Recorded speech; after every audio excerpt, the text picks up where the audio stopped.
This is the form of the Lord, which is meditated upon by the followers of the yoga process, and it is pleasing to the yogis in meditation.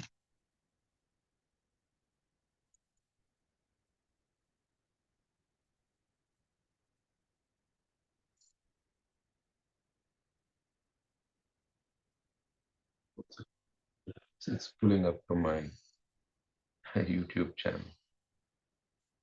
Oh, It is not imaginary, but factual, as proved by great yogis. The Lord is full in 8 kinds of achievements, but for others, these achievements are not possible in full perfection.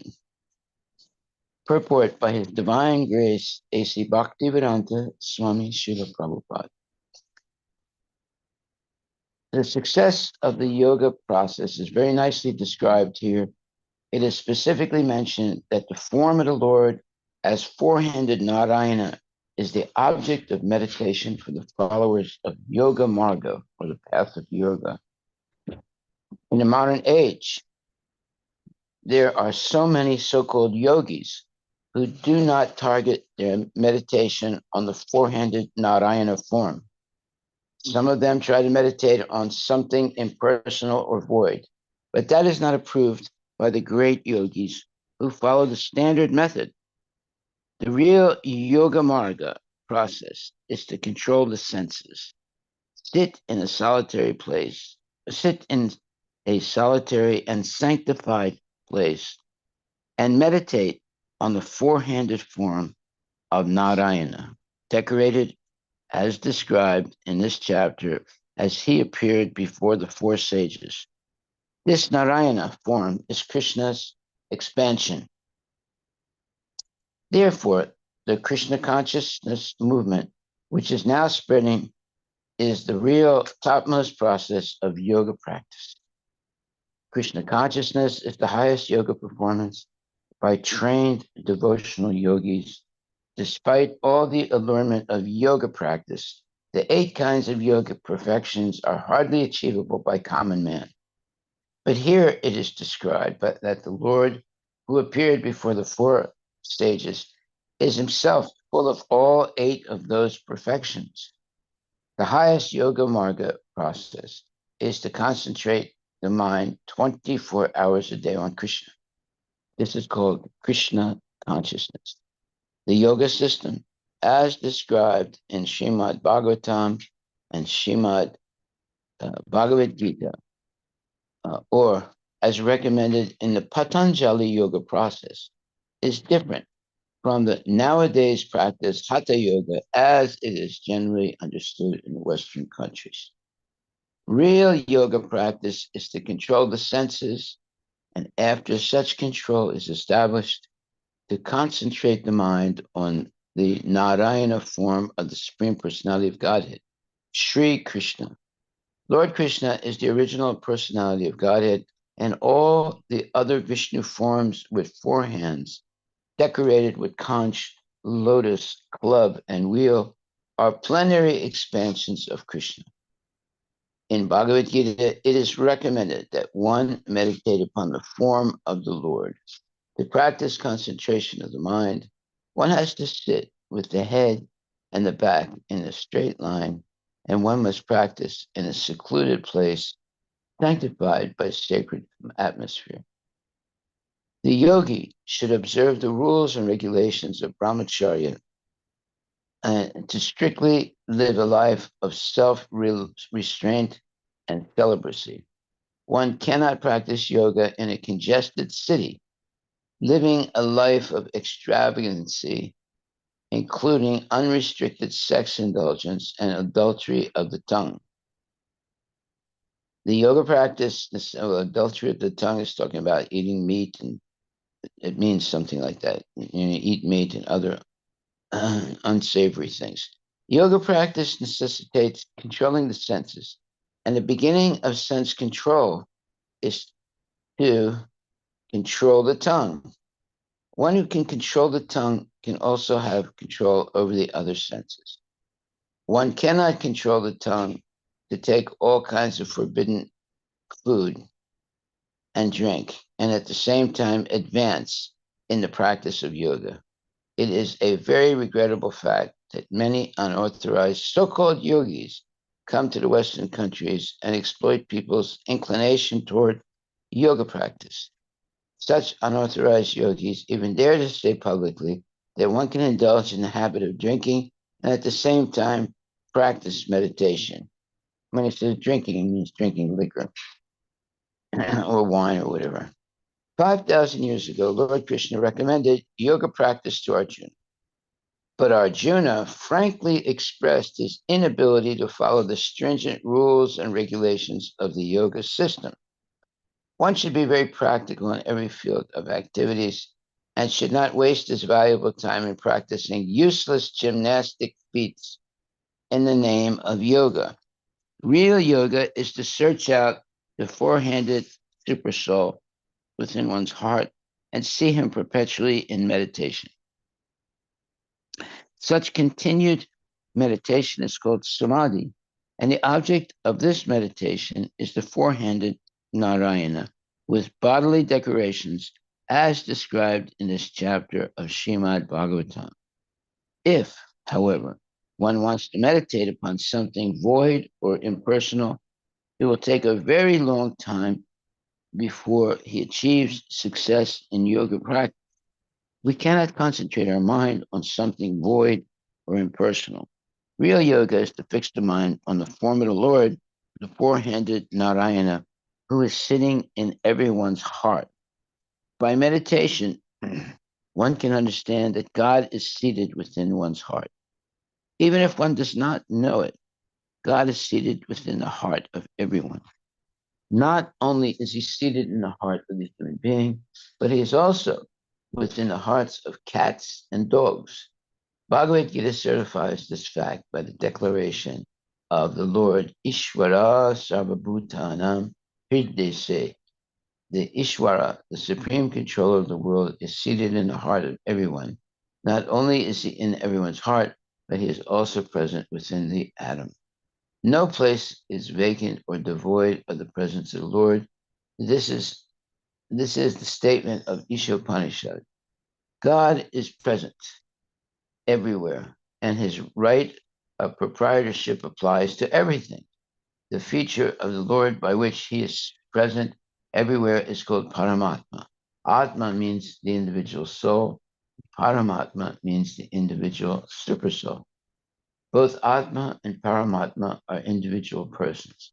The difference between Atma and Paramatma is that the Atma or the soul is present only in a particular body, whereas the Paramatma is present everywhere. In this connection, the example of the sun is very nice. An individual person may be situated in one place, but the sun, even though a similar individual entity, is present on the head of every individual person.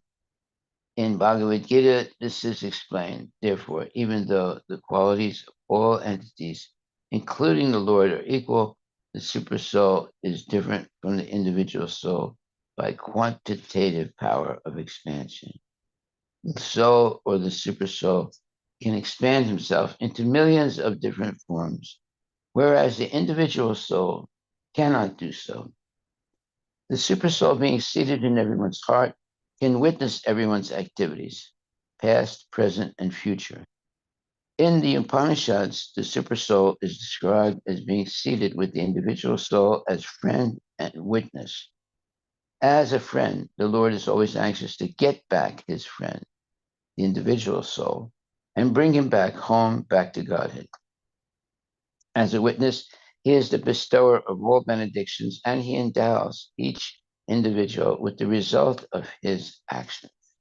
The supersoul gives the individual soul all facilities to achieve whatever he desires to enjoy in this material world.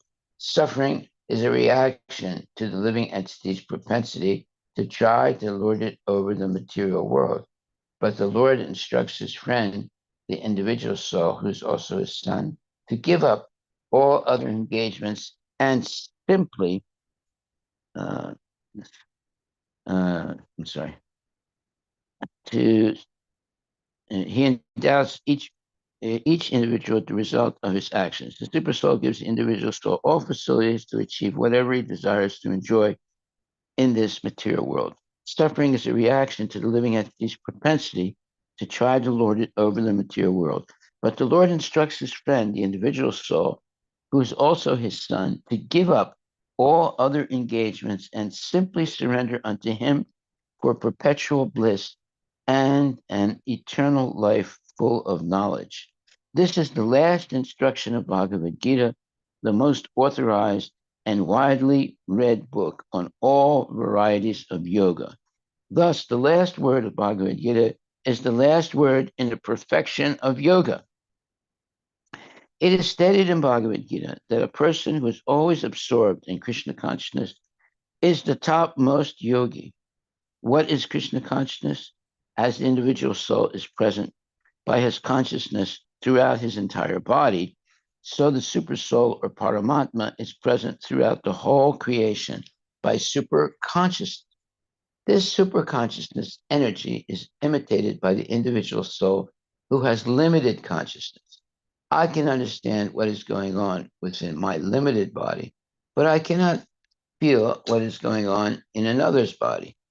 I am present throughout my body by my consciousness, but my consciousness is not present in another's body. The super soul or Paramatma, however, being present everywhere and within everyone, is also conscious of everyone's existence. Yet the theory that the soul and the super soul are one is not acceptable because it is not confirmed by authoritative Vedic literature. The individual soul's consciousness cannot act in superconsciousness. This superconsciousness can be achieved, however, by dovetailing individual consciousness with the consciousness of the Supreme. This dovetailing process is called surrender or Krishna consciousness. From the teachings of Bhagavad Gita, we learn very clearly that Arjuna, in the beginning, did not want to fight with his brothers and relatives. But after understanding Bhagavad Gita, he dovetailed his consciousness with the super consciousness of Krishna. He was then in Krishna consciousness. A person in full Krishna consciousness acts by the dictation of Krishna in the beginning of Krishna consciousness. Dictation is received through the transparent medium of the spiritual master. When one is sufficiently trained and acts in submissive faith and love for Krishna under the direction of the bona fide spiritual master, the dovetailing process becomes more firm and accurate. This stage of devotional service by the devotee in Krishna consciousness is the most perfect stage of the yoga system. At this stage, Krishna or the super soul dictates from within, while from without, the devotee is helped by the spiritual master who is the bona fide representative of Krishna. From within, he helps the devotee as Chaitya, for he is situated within the heart of every one. Understanding that God is seated within everyone's heart is not, however, sufficient. One has to be acquainted with God from both within and without, and one must take dictation from within and without to act in Krishna consciousness. This is the highest perfectional stage of the human form of life and the topmost perfection of all yoga. For the perfect yogi, there are 8 kinds of super achievements. One can become lighter than air, one can become smaller than the atom, one can become bigger than a mountain, one can achieve whatever he desires, one can control like the Lord, and so on. But when one rises to the perfectional stage of receiving dictation from the Lord, that is greater than any stage of material achievements above mentioned. The breathing exercises of the yoga system, which is generally practiced, is just the beginning. Meditation on the super soul is just another step forward. But to obtain direct contact with the super soul and take dictation from him is the highest perfectional stage. The breathing exercises of meditation practice were very difficult even 5,000 years ago. Otherwise, Arjuna would not have rejected the proposal of Krishna that he adopt this system. This age of Kali is called the fallen age. In this age, people in general are short living and they're very slow to understand self-realization or spiritual life. They are mostly unfortunate, and therefore, if someone is a little bit interested in self-realization, he is likely to be misguided by so many frauds. The only way to realize the perfect stage of yoga is to follow the principles of Bhagavad Gita as practiced by Lord Chaitanya. This is the simplest and highest perfection of yoga practice. Lord Chaitanya demonstrated this Krishna conscious yoga system in a practical manner simply by chanting the holy name of Krishna as prescribed in the Vedanta. Srimad Bhagavatam, Srimad Bhagavatam, Bhagavad Gita, and many important Puranas. The largest number of Indians follow this yoga process, and in the United States, it is gradually spreading in many cities. It is very easy and practical for this age, especially for those who are serious about success in yoga. No other process of yoga can be successful in this age. The meditation process was possible in the Golden Age, Satya Yuga, because people in that age used to live for hundreds of thousands of years. If one wants success in practical yoga practice, it is advised that he take to the chanting of the Hare Krishna, Krishna, Krishna, Hare, Hare Rama, Rama Rama, Hare Hare, and he will actually feel himself making progress.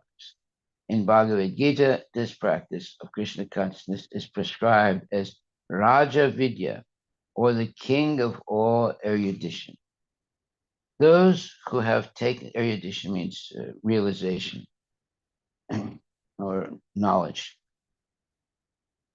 Those who have taken to the most sublime bhakti yoga system, who practice devotional service and transcendental love of Krishna, can testify to its happy and easy execution. The four sages, Sanatana, Sanandana, and Sanat Kumara, also became attracted by the features of the Lord and the transcendental aroma of the dust of his lotus feet, as already described in verse 43. Yoga necessitates controlling the sense, and Bhakti Yoga, or Krishna consciousness, is the process of purifying the senses. When the senses are purified, they are automatically controlled. One cannot stop the activities of the senses by artificial means.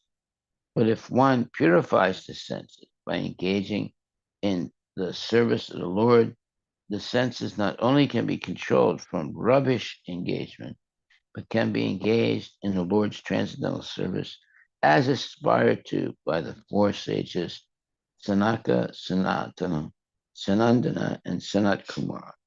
Krishna consciousness is not therefore a manufactured concoction of the speculative mind. It is the process enjoined in Bhagavad Gita, 9th chapter, 34th verse. Manmanabhava mad bhakto mad yajimam namaskuru. Hare Krishna, Krishna Krishna, Hare Hare. Hare Ram, Ram Ram, Hare. Well, there's so many nice points in the purport. Let's see if we can remember a few.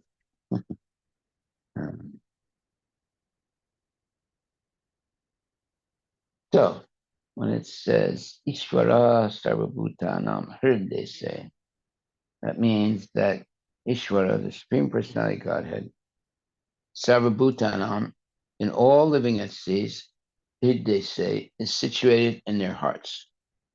So, Krishna is in our heart. And it says here, the Bhagavad Gita certifies this fact by the declaration. One second, let's go before that. It says, by meditation, one can understand that God is seated within one's heart. Even if one does not know it, God is seated within the heart of everyone. Not only is he seated in the heart of the human being, but he's also seated within the hearts of cats and dogs. Bhagavad Gita certifies this fact by the declaration of the Lord, Ishvara Sarvabhutanam Hridese. The Ishvara, the supreme controller of the world, or God, is seated in the heart of everyone. Not only is he in everyone's heart, but he is also present within the atom. No place is vacant or devoid of the presence of God. Now, that's a big statement.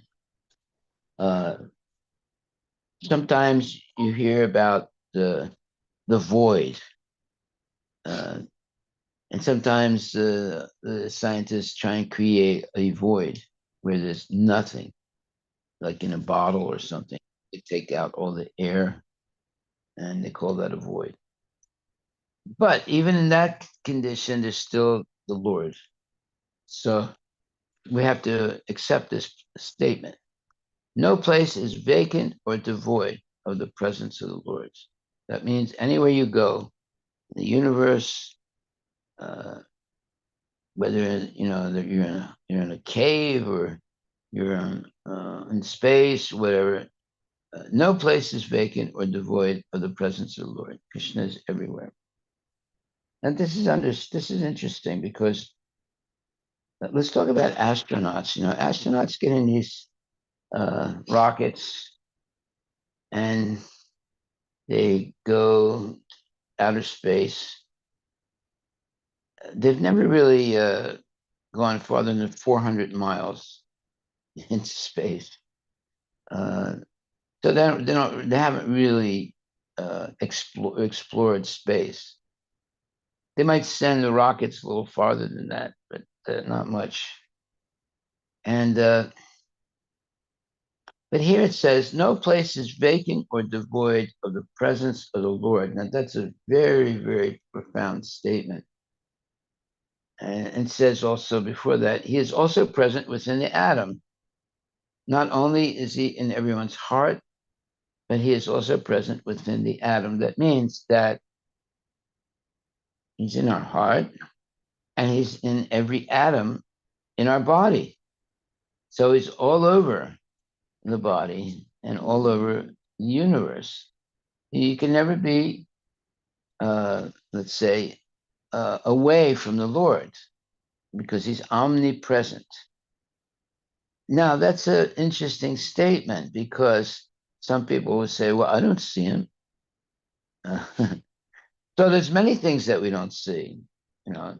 There's many things we don't hear because our seeing power and hearing power is limited. I mean, elephants and some other animals have much better hearing power than human beings. And some birds have much, much better seeing power than human beings. And so our seeing and hearing is very limited, actually. For example, like an eagle can see a prey 2 miles away. Why don't you look that up?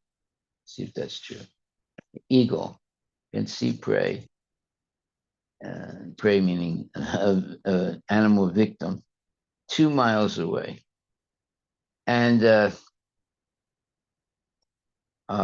then there are animals that can hear things much better and much farther away than human beings. 3 miles away. 3 miles away. Oh, wow, I made a mistake. The eagle can spot prey the size of a rabbit 3 miles.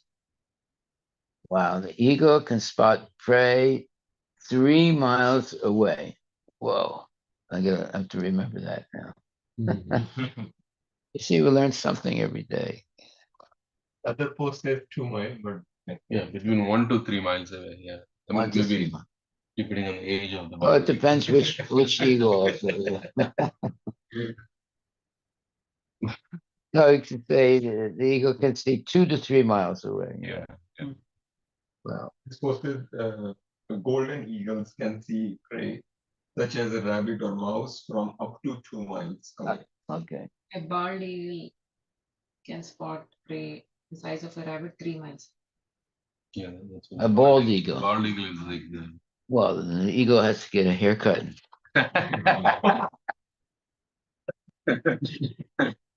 His bald ego, right? Okay. Now I'm very fascinated by this point Prabhupada makes. He says, no place is vacant or devoid of the presence of the Lord. Now this was demonstrated by Hiranyakashipu, who asked his son Prahlad, he said, where is your God? And Prahlad said, he's everywhere. He says, everywhere? It's in this column. They were in a big building with a lot of columns, you know. So he randomly said, is he in this column, you know? And Prahlad said, yes. So Hiranyakashipu takes out his sword and breaks the column, and out comes Lord Nrsingadev. So he proved that Krishna is everywhere, you know, and that's what's being said here. It says, not only is he in everyone's heart, but he's present within the atom. No place is vacant or devoid of the presence of the Lord. That is a statement of Ishopanishad. God is present everywhere, and his right of proprietorship applies to everything. And those are very, very profound statements, especially this. His right of proprietorship applies to everything. Okay, so how is he present everywhere? The feature of the Lord by which he is present everywhere is called Paramatma. Atma means the individual soul, and Paramatma means the individual super soul. Both Atma and Paramatma are individual persons. The difference between Atma and Paramatma is that the Atma or soul is present only in a particular body, whereas the Paramatma is present everywhere. In this way, in this connection, the example of the sun is very nice. Okay, but this is something, these are certain things that we have to hear, understand, and believe. There's no way to get away from Krishna. There's no way of hiding anything from Krishna. These are important points that we have to understand. Then we become a civilized human being. Civilized means we follow the regulative principles of Sanatana Dharma. Then you become civilized. So if we take that as the proper definition of civilized, almost everyone today is uncivilized. Yeah, they're not following Sanatana Dharma. You know. There are some people following Sanatana Dharma, but most people don't. They follow whatever their whims are. Look that word up, whim. It's a nice word. It means, you know, whatever speculation comes into their mind, they follow that or they pursue that. And therefore, it means that most people are acting in a state of illusion. What does it say? Whim? A sudden desire or change of mind, especially one that is unusual or unexplained. Okay. So there are a lot of whimsical people. They have a whim and they pursue it. And oftentimes, you know, it leads to a catastrophe. All right. So he is present everywhere. He is present everywhere. It's called, let's see, the feature of the Lord by which he is present everywhere is called Paramatma. Atma means the individual soul, and Paramatma means the individual super soul. Both Atma and Paramatma are individual persons. The difference between Atma and Paramatma is that the Atma or the soul is present only in a particular body, whereas the Paramatma is present everywhere. Okay, so if we can, let's say, process this knowledge that we're hearing, we become a person who has spiritual knowledge. Most people cannot process this because they are distracted by materialism. And therefore, they can't imagine these things. You know, it's just like the frog in the well.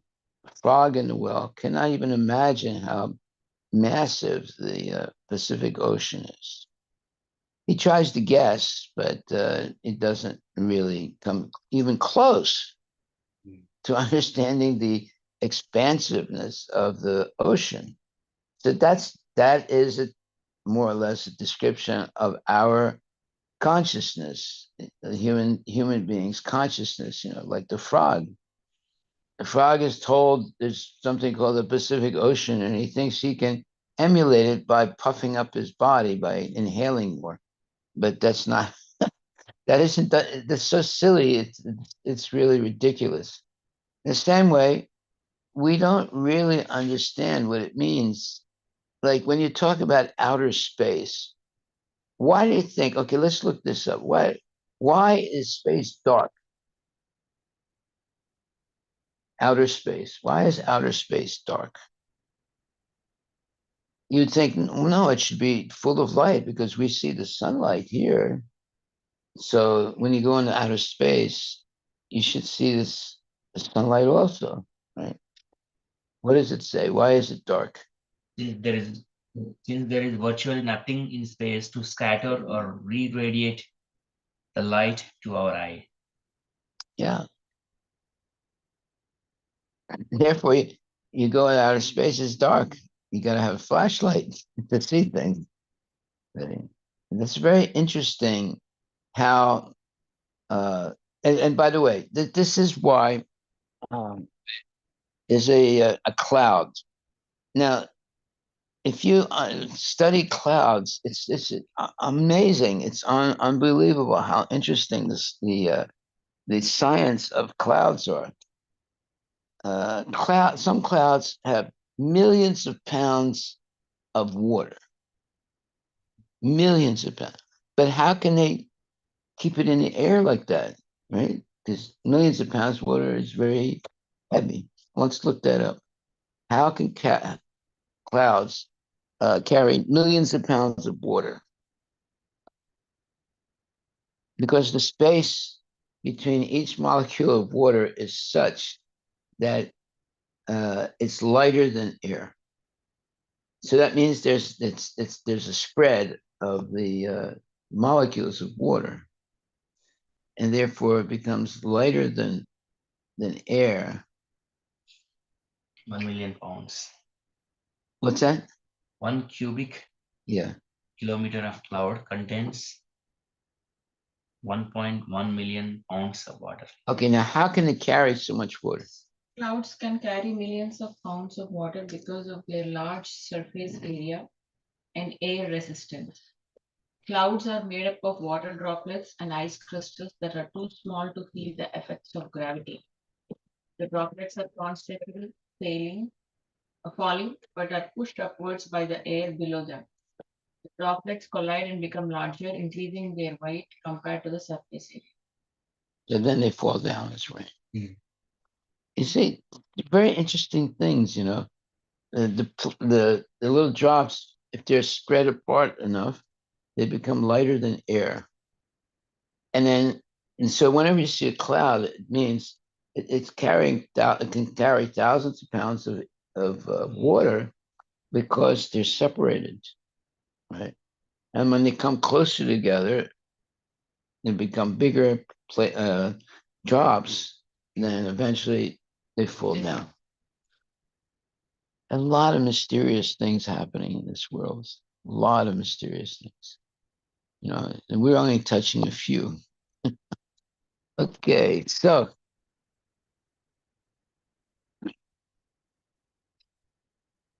another mysterious thing is the fact that the Paramatma is present everywhere. In this connection, the example of the sun is very nice. An individual person may be situated in one place, but the sun, even though a similar individual entity, is present on the head of every individual person. In Bhagavad Gita, this is explained. Therefore, even though the qualities of all entities, including the Lord, are equal, the super soul is different from the individual soul by quantitative power of expansion. The Lord or the super soul can expand himself into millions of different forms, whereas the individual soul cannot do so. And that's a very significant statement again. The Lord or the super soul can expand himself into millions of different forms, whereas the individual soul cannot do so. Now, Brahma saw this. Brahma saw this. He was, first of all, he thought he was the only Brahma. So when he went, I think to Vaikuntha, and knocked on the door, and then the doorman came, and they said, "Who are you?" He said, "Brahma." He said, "Which one?" Brahma said, "What do you mean, which one?" And then the doorman showed him that there's millions and billions of Brahmas. You know, he's not the only one. Like, he was shocked. And he had 4 heads. There were Brahmas with thousands of heads. Yeah. You see how amazing things are in the universe. So we haven't really, explored the universe. You know how much they've explored? They've only gone up around 400 miles from the Earth's surface. That's all they've explored. Right? 400 miles. Huh? 400 miles. Yeah, that's it. Like from here to Eugene, 400 miles.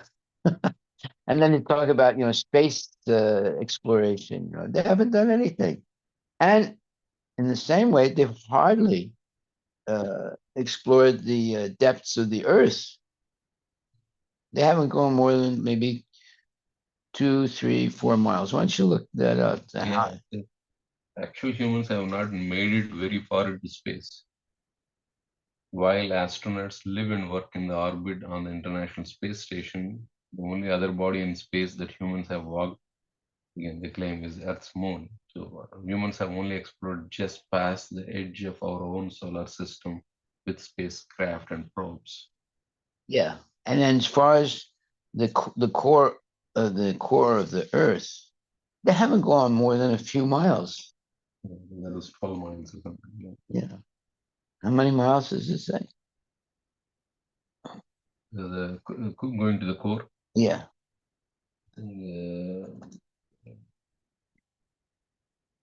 How far down into the Earth have they gone?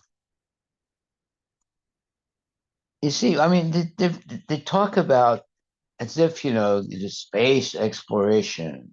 They've hardly done anything, right? Yeah, it's 12 miles. 12 miles. That's all. They've gone 12.26 miles. 12.26 miles into the core of the Earth, right? And out in space, it's just a few hundred miles. It's not it that they've actually gone to, So here we have, And the diameter of the hole that they made is only 23 centimeters. yeah, so no human being has been there. They're going out with some probe or something. Yeah. Yeah. So when we look at this, then we have to think, okay, what is our position actually? Well, see, we're looking for things in the wrong place. We're trying to go to the moon, or we're trying to go into the core of the Earth. But we have to go into the core of our heart. That's where we'll find Krishna, the Supreme Personality of Godhead. And once you find Krishna, you'll understand everything. Very good. You see. And this is why, let's put it like this. There's too many false narratives going on in this world today. And there's too many, what you would call quixotic. We're at quixotic. I think that's right. Quixotic. Yeah, there's a story of, oh, geez. What is it? Do you see that word? Unrealistic or impractical. Exactly. That's exactly what the scientists are today. Foolishly impractical. Foolishly impractical. See? They're trying to go to the moon. They're not going to get to the moon. They might claim they have, but they have not gone to the moon. Right? The moon is a heavenly planet. You think you can go there? They go to the moon and said there's nothing but dust. That's not the moon. I don't know where they went. They probably went to some demon, asteroid or something. The moon is a heavenly planet, according to the Bhagavatam. Therefore, unless we read Bhagavatam, we'll be fooled by the false narrative of the scientists. And by the way, if we look at things practically, the scientists have not come up with anything new since when they came up with Einstein's couple things that Einstein came up with. They haven't really made any major breakthroughs since that time. And basically, there's gravity, and what else is there? There's only two things that they've really explored somewhat, or really have some understanding of it. And one is gravity. They still don't understand it completely, but they have some understanding of it. And what's the other thing? There's something else. Can you look that up? The two major, let's say, exploits or two major discoveries of Einstein. And since then, there hasn't been much, a breakthrough. I mean, of course, they claim they make breakthroughs, but practically speaking, like for example, going to the moon, they have never gone to the moon, and they're still trying to go to the moon.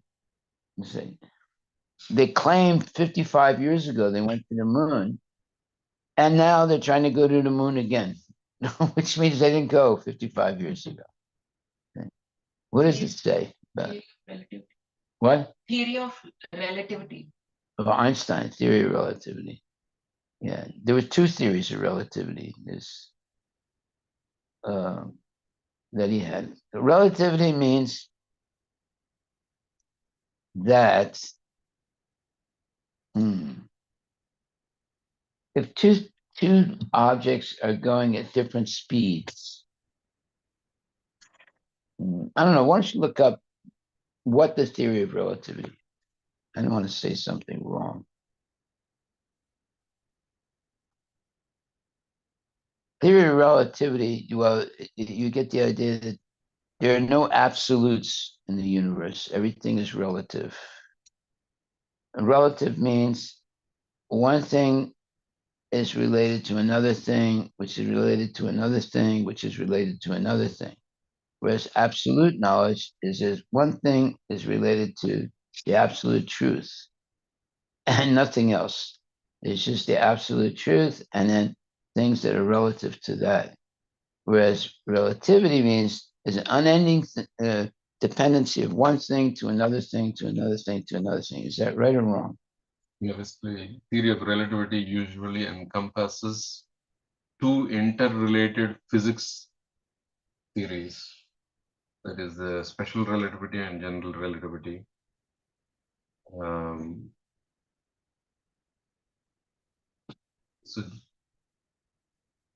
So general relativity explains the laws of gravitation and its relation to the forces of nature. Let's see if we can find this. Einstein's special theory of relativity states that the same laws of physics hold true in all inertial reference frames and that the speed of light is the same for all observers, even those moving with respect to one another.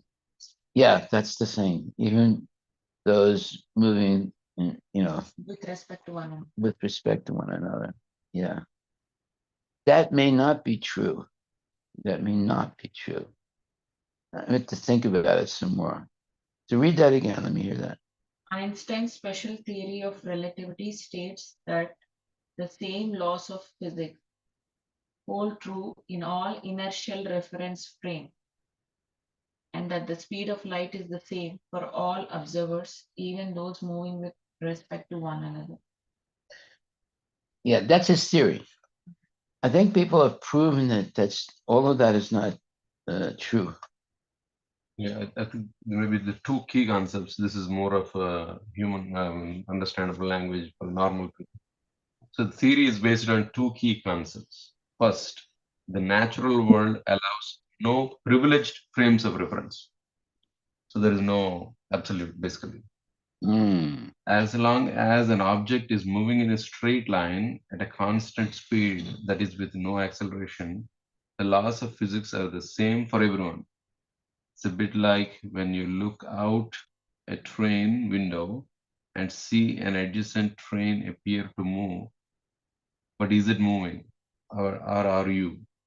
It can be hard to tell. Einstein recognized that if the motion is perfectly uniform, it is literally impossible to tell, and identified this as a central principle of physics. Okay, now let's analyze that. It means that one train is going this way and the other train is going that way, right? And what if they're going at the same speed? You can't.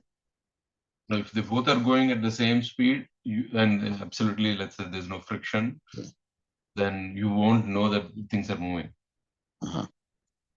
On the other hand, like the other train is static and you are moving, if you look out, you won't be able to tell whether you are moving or the other Uh-huh. train is moving, because it's all relatively moving. That for you, that train is moving. The other train. The other train. I'm Yeah, but assuming that there is no other, physical movement of the train. Absolute, smooth movement. So that's yeah, but that's an optical illusion.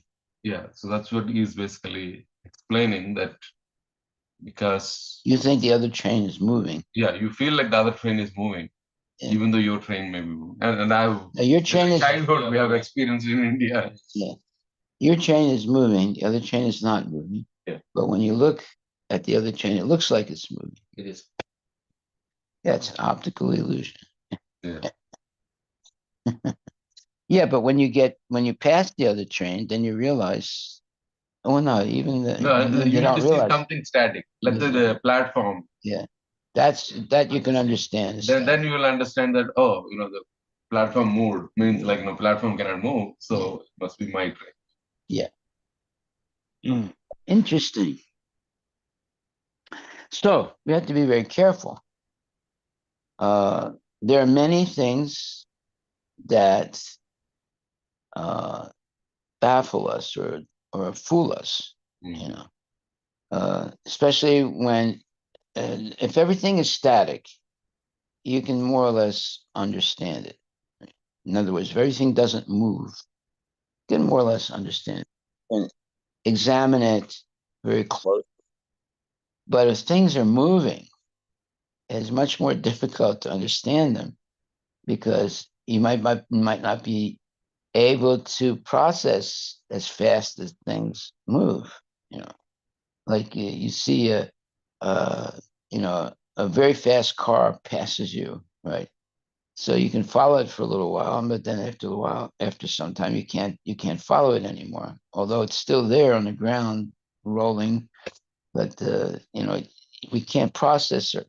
Or you watch an airplane go up into the air, and you keep watching it, all of a sudden it disappears, right? It's still there, but we can't see it because our eyes are limited.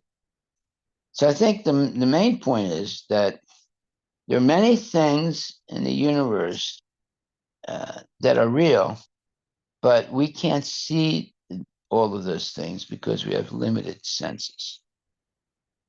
Those limited senses lead us to, uh, make mistakes in exploration or whether it's in the microscopic world or it's in the skies. So here is another second part of the theory, Maharaj. It may be related to Krishna's Yeah. analogy. So second, the light travels at an unvarying speed of 186,000 miles per second. Yeah. No matter how fast an observer is moving or how fast a light emitting object is moving, the measurement of the speed of light always yields the same result. Mm-hmm. So light is actually coming from Krishna. Sunlight is Brahma Jyoti. So Well, see that. that's absolute. In a way, that's absolute. What he's saying is that the light is always absolute. Right. Now that might not be true Mhm. because there are times that light is bends, you know, Yeah, due to gravity or something. gravitational Yeah. forces. So I don't know if, I mean, I'm not an expert in this, but what's important for us is, let me look at this thing. It says,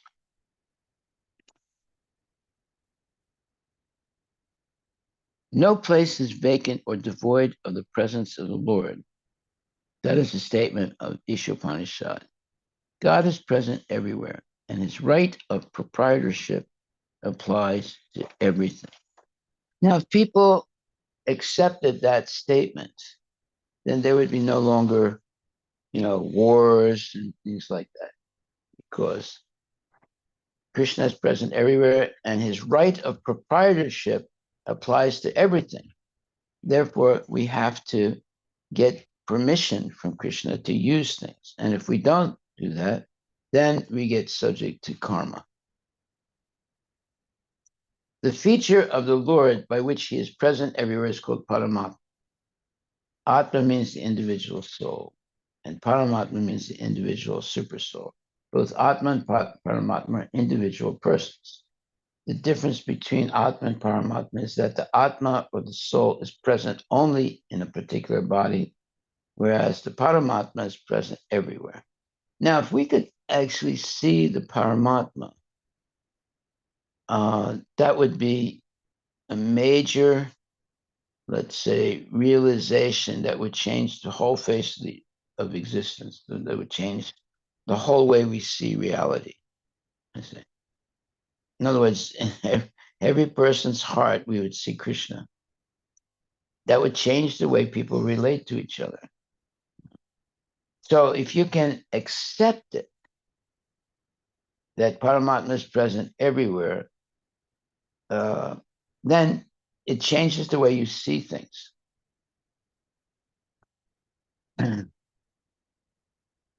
That's what we have to learn. We have to learn, even if it's only, you know, uh, even if it's only an assumption based on Vedic knowledge, that Paramatma is everywhere, in the heart of every living entity and in every atom of the universe. Now, although we may not be able to see with our eyes, we should see through our ears, and then adjust our eyes seeing.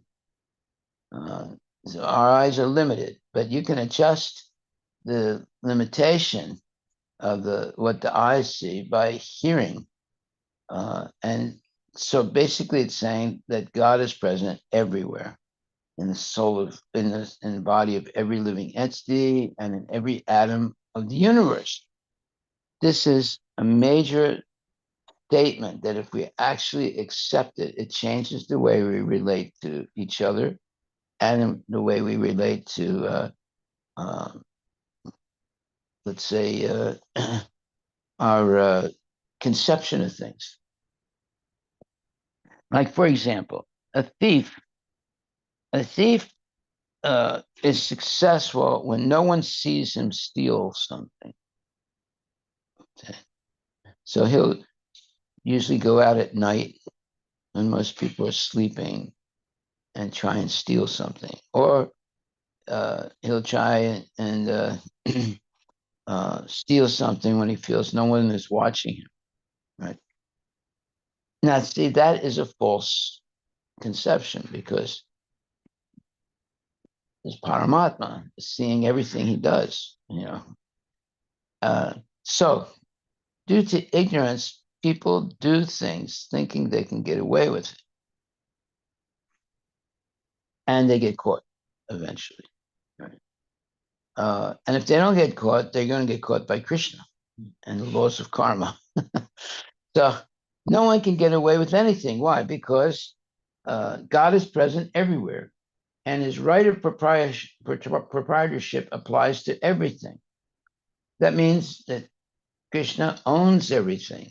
Therefore, if we usurp or take things that don't belong to us, because everything belongs to Krishna, then we get zapped, or we become victims of karma. So that this comes to a fundamental question in life. Why is there suffering in the world? If God is a good person, why is there suffering in the world? Well, people suffer because they make mistakes unwittingly, without even knowing they're making a mistake. Or they know about things, but they think they can get away with it. And therefore, that would be called ignorance. They know something, but they think they can get away with doing something that's forbidden. That's because they're ignorant. They don't actually believe God is everywhere. They don't actually believe that God is the proprietor of everything. See? Just like they don't believe that there are actually people on the planet Mars or planet or the moon. Therefore, they can go there and exploit. Why are they trying to go to the moon or the asteroids or to Mars? The real reason is they want to exploit the minerals there, and they're going to exploit. What did the explorers do when they came to the Americas? They exploited. They killed people and exploited, stole their gold, whatever. What are they going to do when they go to the moon, if they ever get there, which is very unlikely? They're going to exploit, things. So those are very unclean purposes.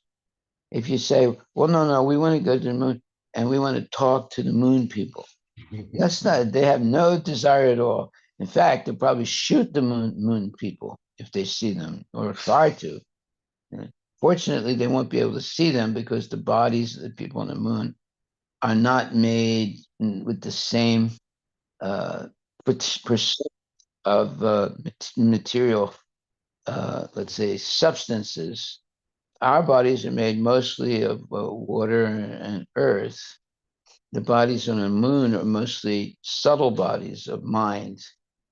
So even if they go there, they're not going to see them. They need people. They're going to be seen, but they cannot see.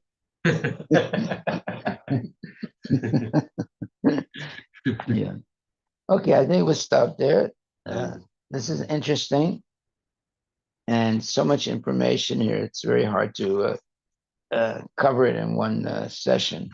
So we'll continue tomorrow on this purport. I didn't read all of the purport. Hare Krishna. Hare Krishna, any questions today? And by the way, how is the clarity? Because we changed the speaker and microphone system. Sounds clear here. Perfect. Thank you very much, Prabhu. Very good. Sure.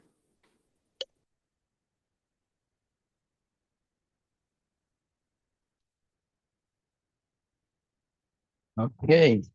I think we'll chant Hare Krishna now and go back to Godhead. Hare Krishna, Hare Krishna, Krishna Krishna, Hare Hare, Hare Rama, Hare Rama, Rama Rama, Hare Hare, Hare Krishna, Krishna Krishna, Hare Rama, Rama, Bolo Hare Krishna, Hare Krishna.